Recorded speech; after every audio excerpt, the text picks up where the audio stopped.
Welcome back to the Fearless Females Voice podcast. On today's episode, I am joined by an empowerment and travel coach, Lizzie Laws. I've been following Lizzie on social media and I love her content and positivity and was intrigued to hear more about her journey into coaching. After working for many years, Lizzie decided to take some annual leave and ended up doing 4 years of on and off travel, which has changed her life. Lizzie found many benefits from traveling and has grown as a person from her experiences and wanted to embark on becoming a travel coach to help other females find themselves and feel empowered. In this episode, she shares more about her coaching journey, her love for travel and how it all started, how it has helped her, and advice to others on feeling more confident and positive. I loved recording this episode as I gained a lot from hearing Lizzie's stories, so hope you enjoyed the episode as much as I do. Without further ado, let's get stuck in. So Lizzie, tell me, what does being a fearless female mean to you? I think for me, being fearless is sort of just living life like on your terms. I feel like we're sort of in a society that puts all these pressures on us to, conform and have all these things in order to be successful. But for me, you kind of define your own success, and I think you should be sort of unapologetically you in everything you do. And for me, being fearless, it's stepping outside your comfort zone and going after exactly what it is you want from life. For me, that's how I see it. I love it. I love that explanation. And yeah, I agree. That's exactly it. And I can see that you've been doing a bit of that yourself and being a fearless female. So I've seen recently that you've become a certified empowerment coach and travel coach as well. So can you tell us a bit more about what that means and what was your journey in getting there?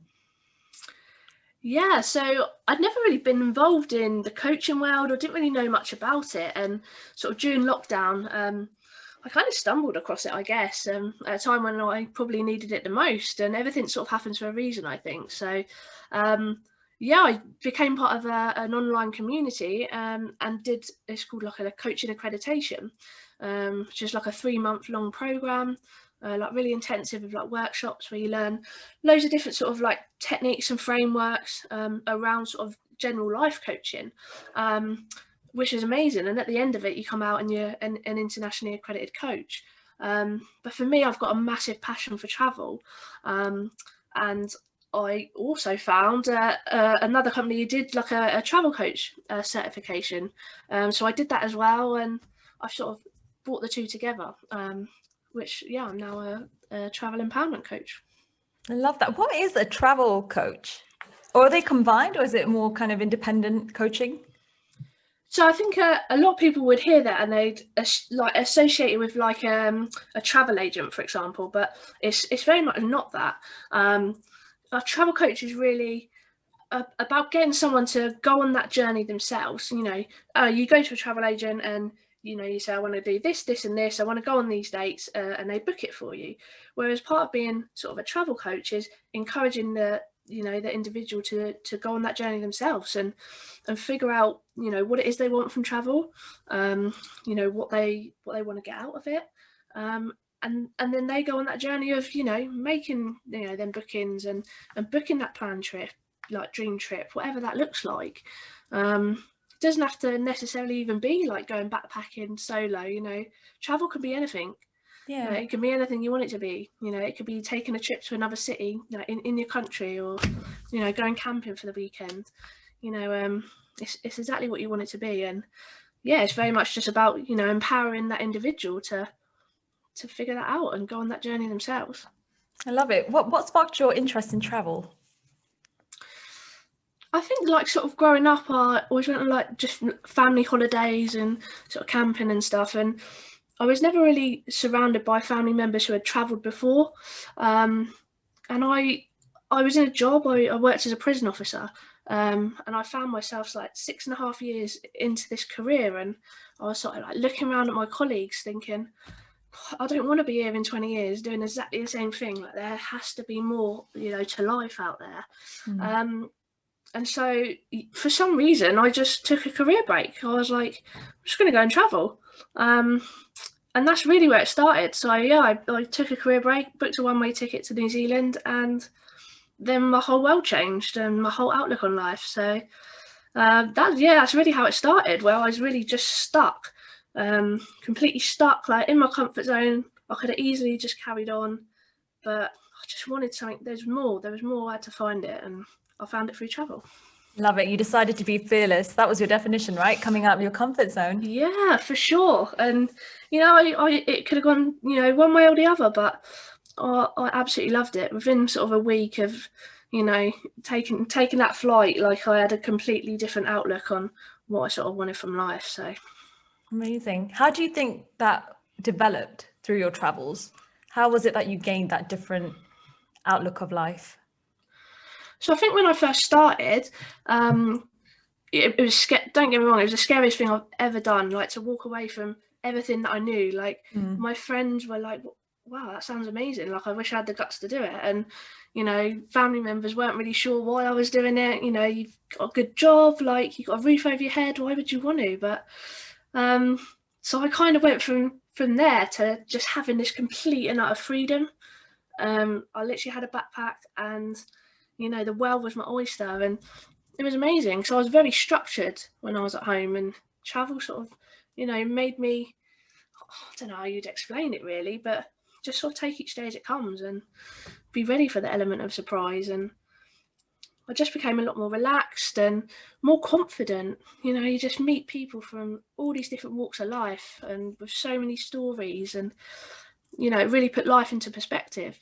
I think I was quite like materialistic before I went away, but when you've only got a bag to carry around with you, all of a sudden, you can't be. And I love that. I was like, oh my God, like I need to start spending money on things that are going to develop me, not on, the latest pair of trainers or, a new jacket. Like, just completely changed me. I love it. I completely agree with traveling for me as well. I just love traveling, and it's always been a big self-development tool for me. Since the day I went when I was 20 years old on my first ever trip, I feel like I was just learning so much and constantly. It was a steep learning curve. You're taking in all your surroundings, meeting all these new people, and I just felt so alive. And I was like, I need to do this again. It's not going to end here. I need to go again. And ever since then, it's just a bit of a addiction of exploration. So yeah, I completely agree with you. I know that feeling. Yeah, and I think it's good to have that like initial fear as well, because as soon as you break through that fear, it opens a whole new world. And yeah, it just, like I took one trip and then that was it. I wanted to go again. I wanted to explore more. And as much as it was about meeting all these amazing people and experiencing different cultures, I think the main takeaway for me is just how it changed me as a person, and for the better.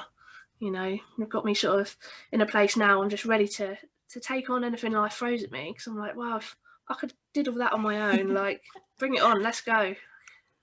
I love it. And that's what you're trying to portray to your clients as well. The ones who are looking to travel, as to the experience of traveling and what they can gain from it.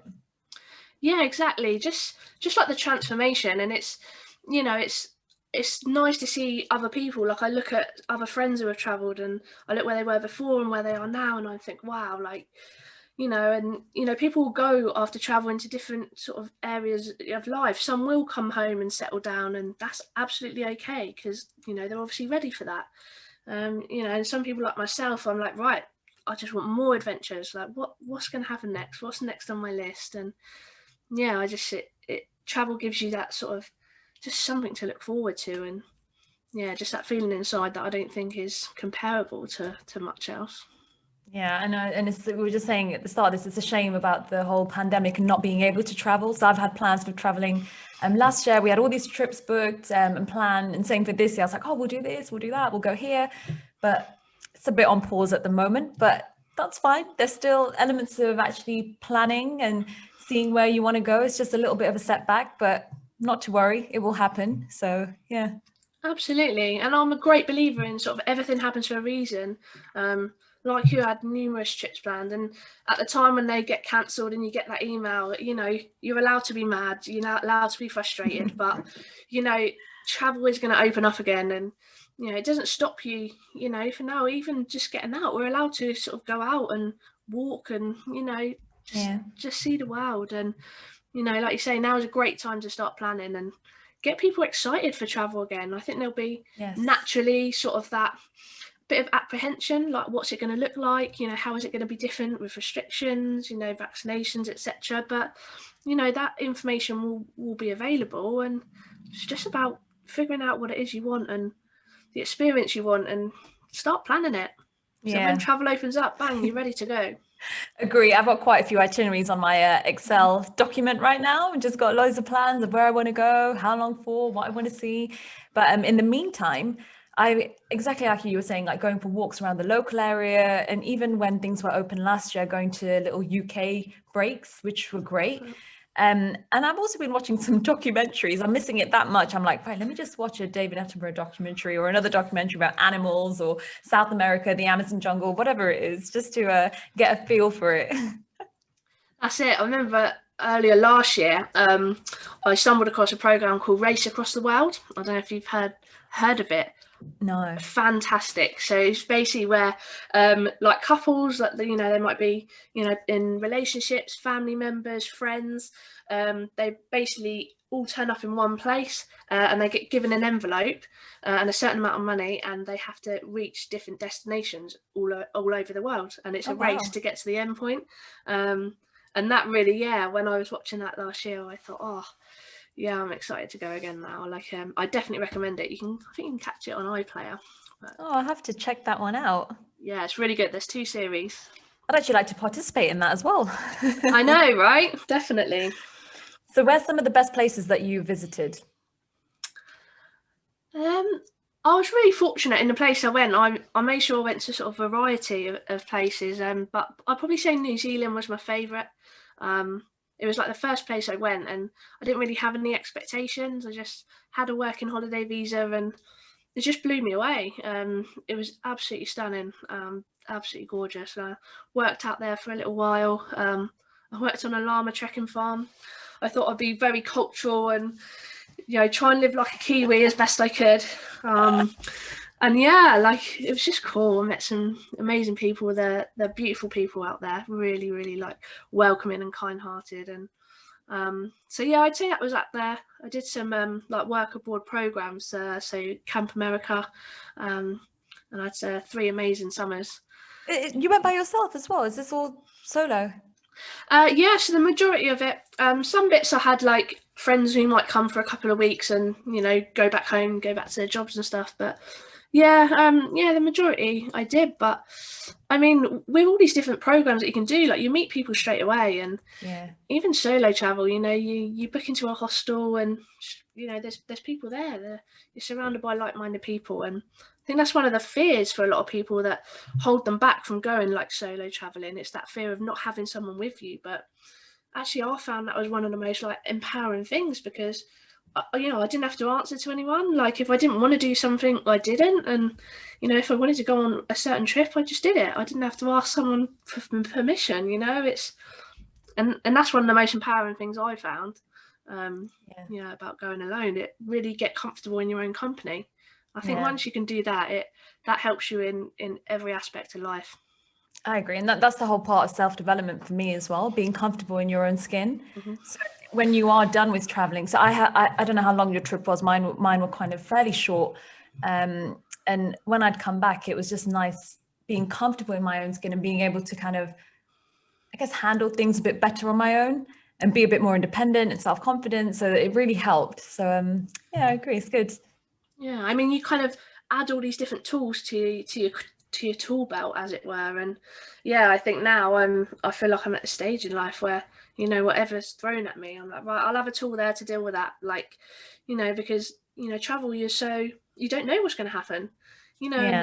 It's not all great. There are tough times. Sometimes you will miss home, and that's realistic. And worried about sort of am I missing out? I think that was one of the things. I don't know about you, but what's going on at home? Like, but after my first trip, I popped home for Christmas, and within 2 weeks of being home, I was like, nothing's changed. Yeah. Like, the only thing that's changed is me.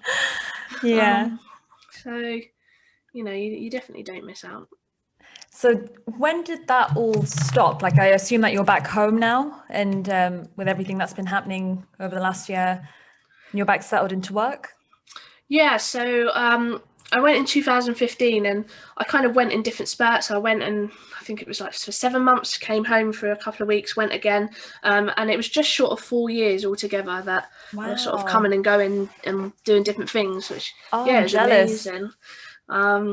So yeah, I'm back now. So I came back to the prison service. And it's interesting because I thought at the time I was at the stage right, I'm ready to sort of just settle and, not settle, but just have a job again, have a little bit of consistency. And within being back at work for a couple of weeks, I was like, I need to go again. Like it's like an addiction, because you just see, you're surrounded by people who are just in their Monday to Friday, they're just plodding through life. And for me, that's fine for them, that's absolutely fine. But for me, I was like, there's more. So it's quite interesting because I sort of did almost a full circle, which then led me on to coaching, and I'm hopefully now going to sort of come out the other end and make travel my career. Love it. So with the coaching, as we mentioned at the start of this podcast, there's two different types of coaching that you've been certified in. So there's travel, which we've just discussed, and also empowerment. And I heard you say that it came at the right time in your life. So can you give us a bit more information around what was exactly going on then to allow you to move into this empowerment coaching or take that as an interest? Yeah, so I think, like I said, I sort of returned back to, I guess, my comfort zone of, working in the prison service and, being surrounded by the same people. And I was just sort of there, and it was just plodding along, like days turned into weeks, weeks turned into months. And then the pandemic hit, which obviously has rocked people completely, it's been horrendous for so many people. It's been so tough. And for me, I ended up being off work for a little while. I was diagnosed with anxiety and depression, and it was just a really tough time. And that's where I sort of stumbled, across the coaching. I guess, like I say, everything happens for a reason, and for me, it was something to focus on. And it was personal development, and that was my way of sort of dealing with it and getting through it and bettering myself at the same time. And so I sort of went on that journey, as well as sort of struggling with not only the pandemic, sort of mental health as well, and then sort of coming out the other side and getting certified. And I'm really excited for the future. That sounds so exciting. And you mentioned, or you touched upon a bit around anxiety and depression.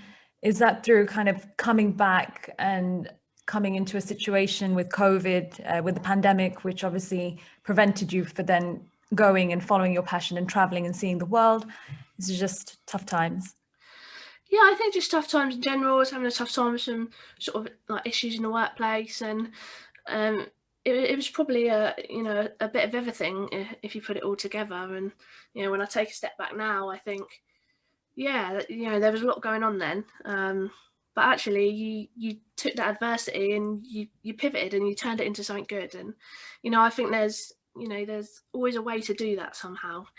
Mental health is something that I think we should be more open about and talk about, more freely. There's always a stigma that sort of comes with it, but there's always a way out. It's just how you sort of choose to attack it, I think, sometimes. Is there any advice that you could give to anyone listening who has been through or is going through something similar? Yeah, I mean, it's different for everyone, I guess, and everyone sort of suffers with it in different ways. But for me, it was find a focus. It's quite easy to hide yourself away and not do anything, and actually that not necessarily is going to be the best thing for you. So for me, it was surrounding myself with people who had a zest for life. And when I found these fellow coaches in this community, everyone just wanted to better themselves. They all had amazing stories, and you know, I was on workshops with them, you know, in group chats. We had, you know, they've got a podcast. There's so many different things, and I was like, yeah, this is me. Like, I can inspire people just like these people, you know. And so I think, you know, surround yourself by the people who are gonna, you know, take you higher, as it were. I love that, because it sounds almost like you found your purpose. Sounds something that you're focusing on, that you really enjoy, that you want to do. Yeah, definitely. And it, you know, it wouldn't have been something I would have probably thought about before. Like, I've always liked sharing my stories and stuff, but that's always as far as it went, really. Because I'm a great believer that everything happens for a reason. So, you know, as much as it felt like a really tough time, like even at the time, I was like, okay, like this is happening for a reason, and you're going to get through this. And yeah, like you say, like I feel like now I've really found my purpose. I know where I want to go. I know I can make an impact, and I'm so excited to sort of really help, like, other women who have that curiosity for travel, just give them that confidence to just take that step. I love that. How is all your coaching going? Yeah, it's really good. Like, just building sort of momentum. The coaching world can be really busy sometimes. You know, it wasn't until I stepped into it that I realised, wow, there's so many different coaches who specialise in different areas, and which Yeah. is amazing. Like, because now when I speak to friends, I'm like, oh, you've got this problem, you need to speak to this person. Like, they're going to help you. So it's really good sort of area to be around. But yeah, for me, I'm excited. I've put a group together, which is bizarre. They're called the Fearless Female Travel Club. Oh, amazing. Yeah. So it was so strange, because when you got in contact, I was like, oh, there's another Fearless Females. But There you go. yeah. So this is obviously travel sort of related, and the idea is to sort of create this community for, you know, like I said, women who have that curiosity for travel, like, and, you know, have thought about it maybe, but they're not sure how to go about it, or have that fear of going solo, or even just haven't been away before and want to plan a trip. And the idea is to sort of bring all these like-minded sort of women together into a place where I can sort of inspire them, I guess. I love it. And that group, has it just recently started? Yeah. So it's been sort of in place for a couple of months now, but as I've sort of evolved and really niched down into exactly who it was I wanted to help, it's really sort of starting to flourish now. So I think that was really important as well. Like at the start, when I started coaching, I was like, oh, I want to help everyone. Yeah. Which is natural, because, you know, why wouldn't you? But it wasn't until I started really sort of, you know, having really good conversations with people, and I had to relate it back to me and what my passion is, and my passion's travel. So it was a no-brainer. Like, I was always going to end up down that route. I think I just had to figure it out. So you mentioned that coaching is kind of applicable for a wide range or wide audience. How did you narrow it down? So who is your actual target client? So for me, like, females, because I feel like, you know, when I traveled, I met so many people, but the connections I had were really great with some of the females and their sort of stories that they had to getting where they were. So I was like, I really want to work with women, because, you know, like we spoke about earlier, sort of the pressure society puts on us quite a lot of the time, or it feels like it does. Just to tell them they've got an option. You know, it's there. Yeah. You know, it's your life. You get to write the rule book. There's no rule book that tells you what you can and can't do. So, I was like, right, I want to work with women, and, you know, it's not about putting an age cap on it, really, because, again, when I travelled, I met women from all different age groups. You know, some who were on a gap year from university, and some who have maybe just come out of like relationships and are in their 40s, and, you know, travel's for everyone. So it was really about sort of bringing all them like-minded people together.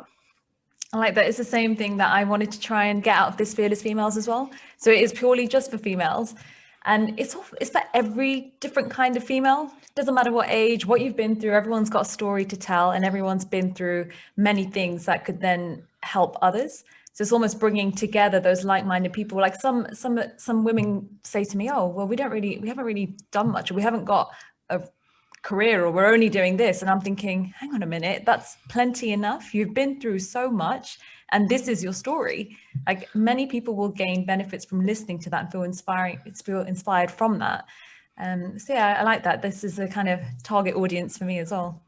Yeah, absolutely. And the work that you're doing in your group's incredible in sort of really bringing that out in people, and just creating that sort of safe space where, you know, you can be sort of just be you.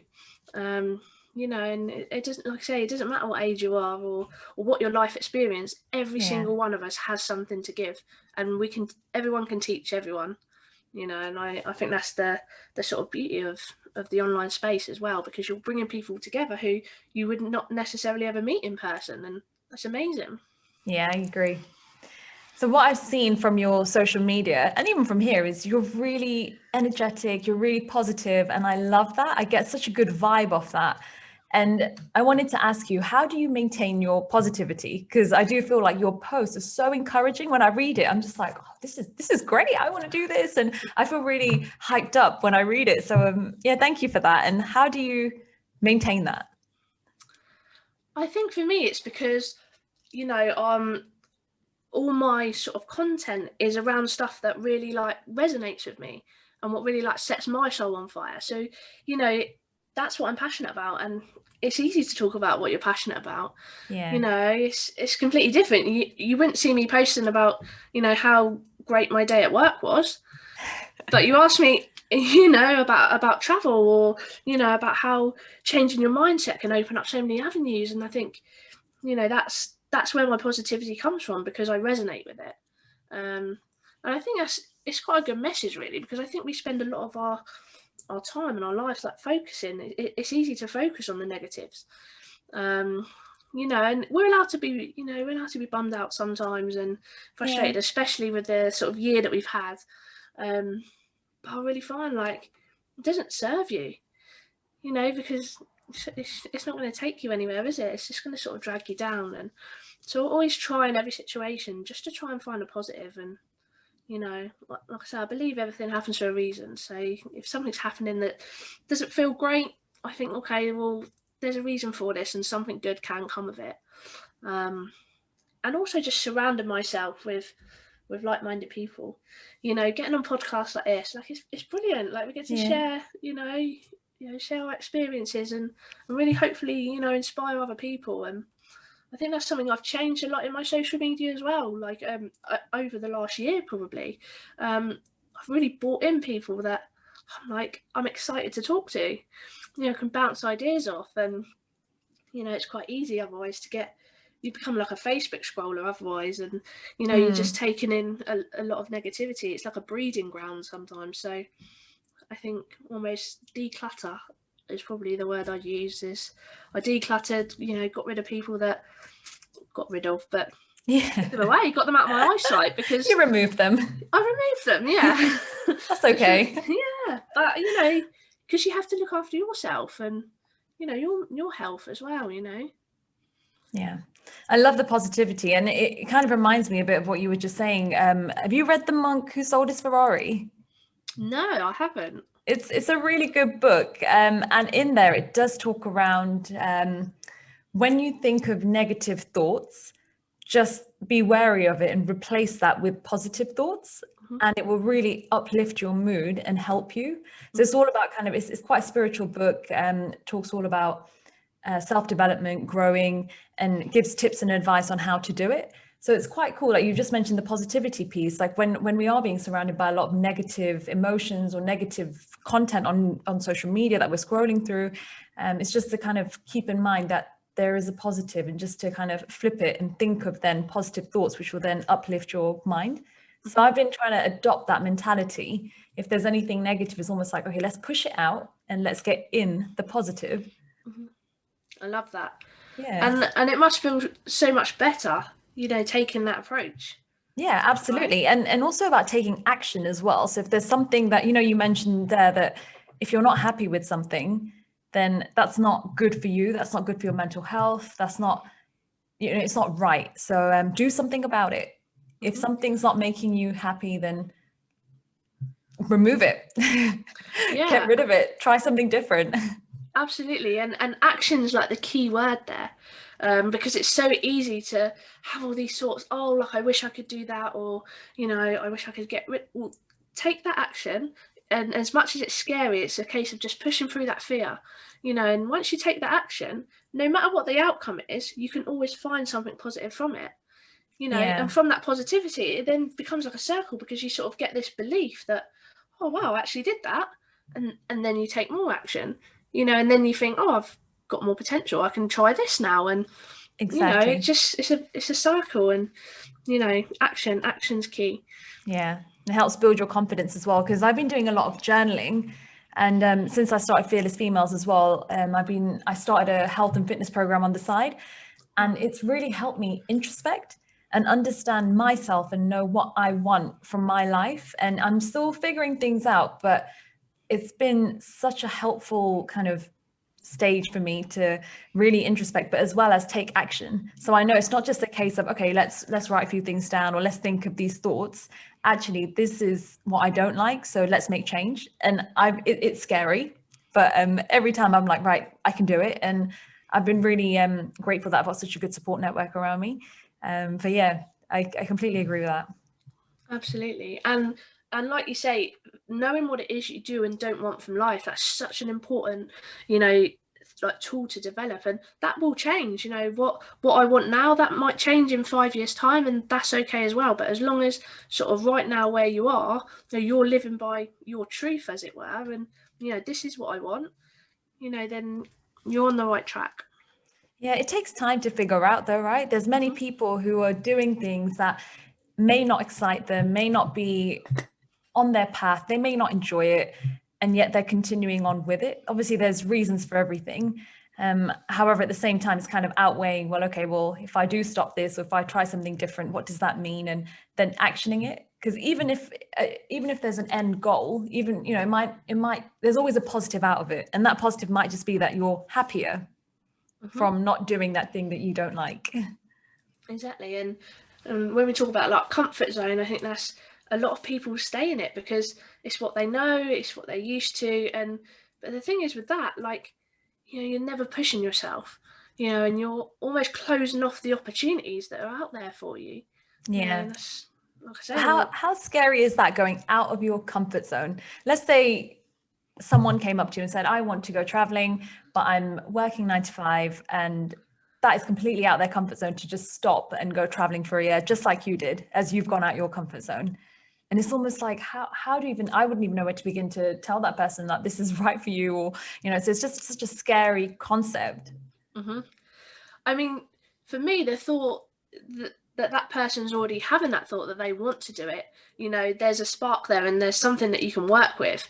you Yeah, know, very true. you've got that sort of mentality that you do kind of want more. You just need that sort of push. But absolutely, it's scary because when you have, you have your job, or you have your constants, as it were. Why would you want to go away from them? And it's not until you sort of experience what else there is out there, that you think, what was I doing all that time, just chilling in my comfort zone? Like I've wasted so many years. And I often think that. I think, oh, like I wish I had a coach almost, like 5 years prior, when I wasn't 6.5 years into my, career, because I'd have gone traveling a lot earlier. Mm. But it's time in. I was obviously meant to go at that stage in my life. I agree. It's never too late. So I started when I was 20. However, even more recently, when I went backpacking, I saw a man who was, I think he was in his 60s, in my dorm room.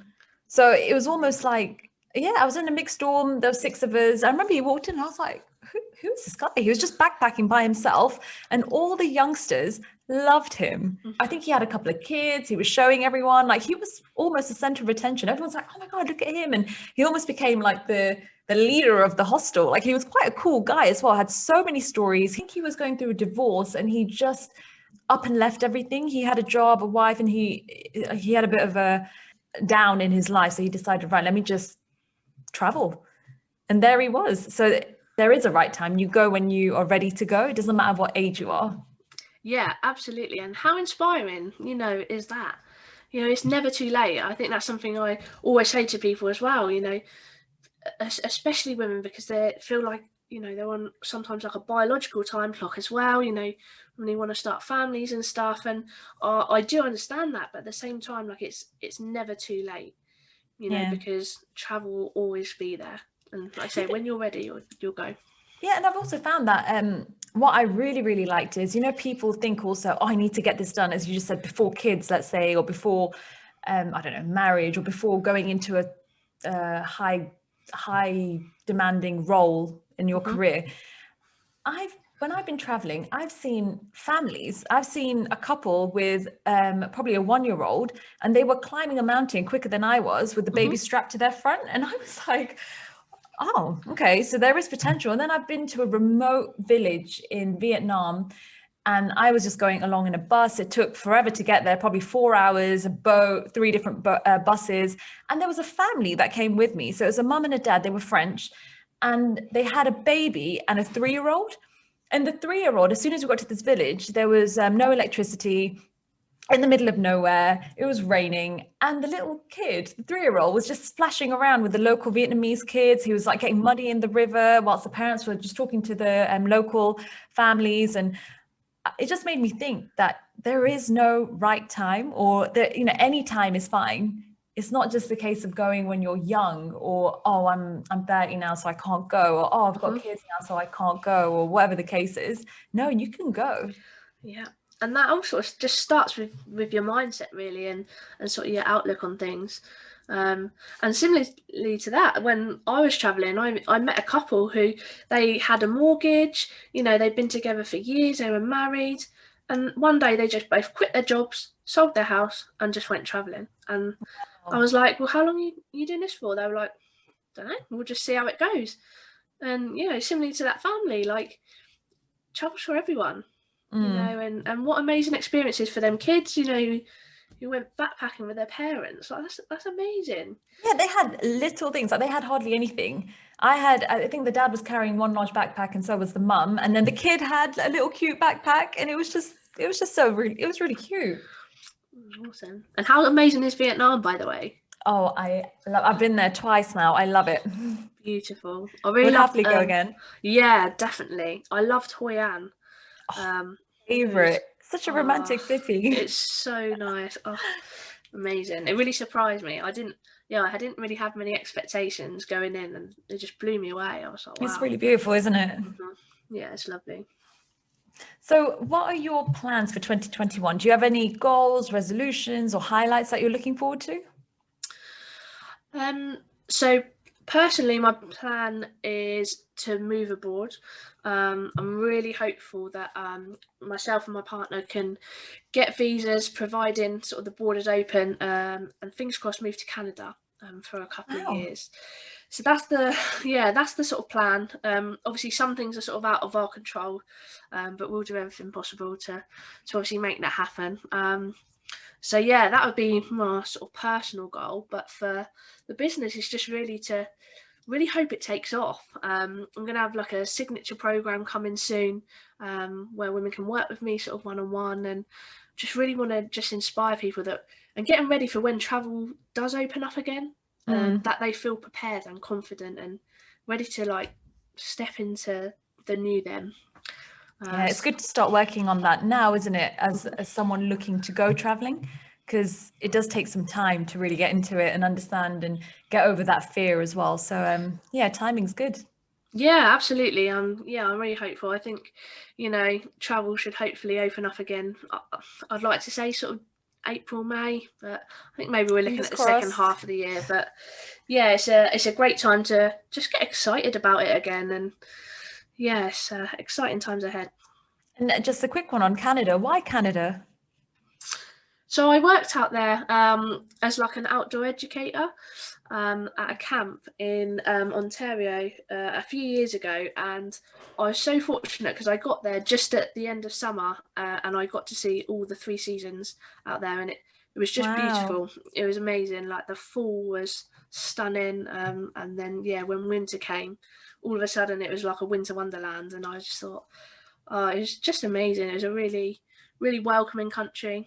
And yeah, hopefully we'll get back out there. So yeah, that's why Canada. So of all the places you've been to, you'd say you'd recommend Canada for yourself and maybe for others to live in? Yeah, I mean, it's not too far from home either. When I went to New Zealand, it was literally the other side of the world. We couldn't get any further away. I mean, there's so many different places, and it really depends what you like. I mean, there's loads of like hikes and the lakes, the scenery in Canada is gorgeous. But if you're more into sort of like your adrenaline sports and stuff, then New Zealand's a great place to go. It has some amazing things you can do out there. But it really just depends what sort of person you are and what you're looking for out of an experience, really. But I'd say Canada ticks a lot of boxes, and the people are really nice as well. And as part of the travel coaching, do you also talk to people who are looking to move abroad? Yeah, I mean, it's very much, for anyone who, like I say, just has that curiosity and wants to know sort of more and just explore, what their options could be, really, because there are so many. There's lots of different types of travel. Like you say, there's moving abroad. There's, group trips, solo trips. So yeah, it really, really is for anyone. But yeah, definitely moving abroad wise is like logistically, there's things obviously you have to consider and different visas, etc. But there's that information is available, and yeah, I'm more than happy to help anyone. Nice. So I was going to say, you've talked about two places that you really love that I actually haven't been to, which is New Zealand and Canada. So I'll have to add that onto my list. As and when we can travel, I'll be making sure to do a trip there, and I'll be in touch with you and to get some recommendations. That would be really handy. Absolutely, yeah. If you want some good road trips and stuff, yeah, definitely. I've got quite a few that I've done. So good. So you can tell the listeners, how can they get in touch with you if they want to know more about your travel coaching, your empowerment coaching? Yeah, so I mean, I'd love to welcome any sort of female, like I say, who has that curiosity to travel, to come on over and sort of join the community over at it's just the Fearless Females Travel Club on Facebook. And yeah, you can also follow me on Instagram. It's just at Lizzie Laws. Perfect. I'll put that in the show notes. And thank you so much for coming on my podcast, Lizzie. It's been great having you on. It's been awesome chatting to you and finally connected. It's been great. Yeah, thank you. Thank you so much for listening to the Fearless Females Voice podcast. Be sure to join our Facebook group called Fearless Females and stay tuned for the next episode. Bye for now.